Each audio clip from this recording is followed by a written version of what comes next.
Welcome back everyone, Mudford here. I'm out here in the yard today working on the 2002 Ford F-350 7.3 Powerstroke. This has been a really good truck to me. It has close to 300,000 miles on it, has some oil leaks, but other than that it's been real good. Never really left me stranded until the other day coming home from work. It just stalled right in the middle of the main road and would not restart.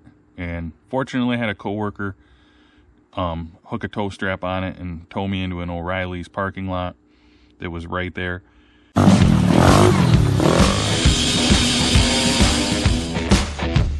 it's gonna go something like this.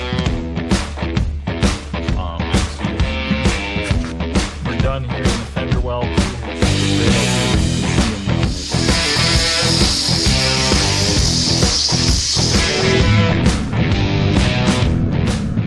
And we tried a few things. The main thing that I've always had, the only problem I've really ever had with this Powerstroke engine was the cam position sensor. So I immediately changed that out and put a new one in right in the O'Reilly's, hoping it would take care of it, and nothing.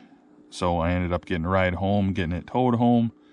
Just couldn't figure it out.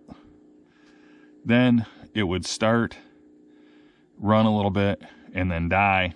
And I was able to get a code finally for the fuel pressure regulator.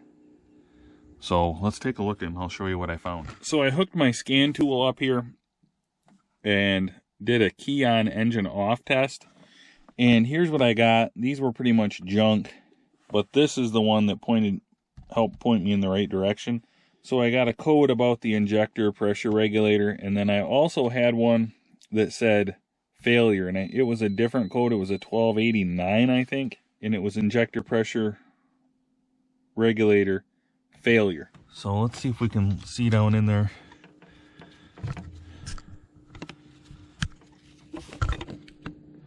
Probably not real good. There is a connector down there on the high pressure oil pump, right down there.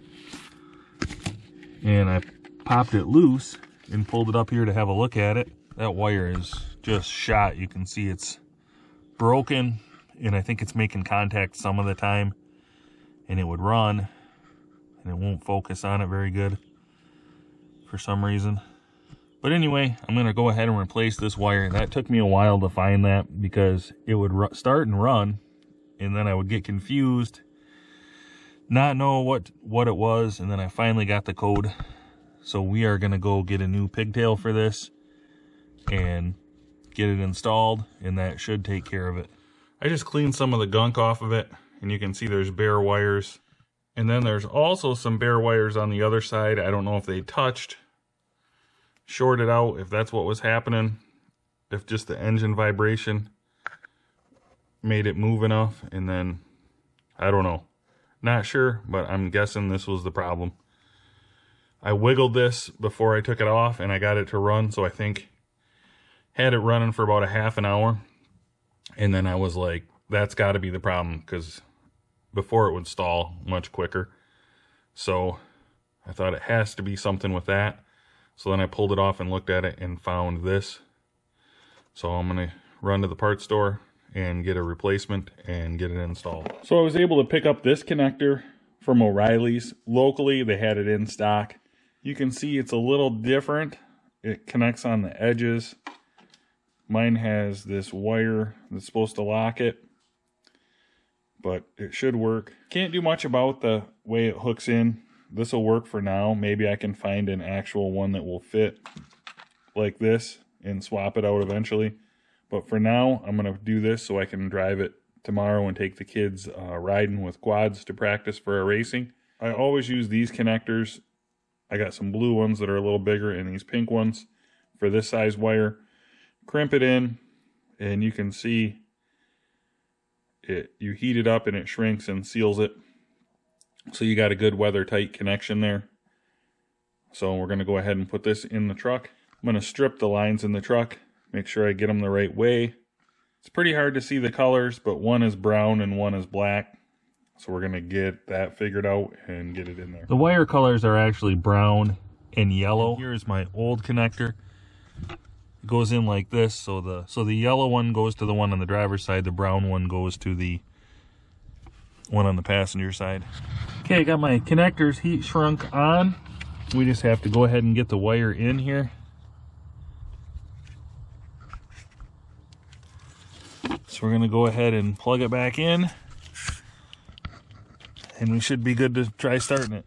Okay, if you look down in the light, you can see we got the connector in, and I'm actually running the wires over top this time rather than twisted down and underneath, way down in the valley. We'll see how it starts up and runs now.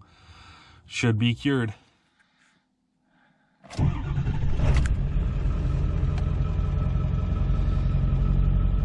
Fired right up. I'm just gonna let it run for a while and make sure. Take it for a test drive, but I think we got her figured out, finally.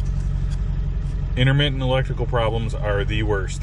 So we'll go to the key on, engine off. And I had to cycle the ignition off and back on, and then hit start. And you can hear it doing some stuff. You can hear some relays clicking. And after a second, we will have some results here.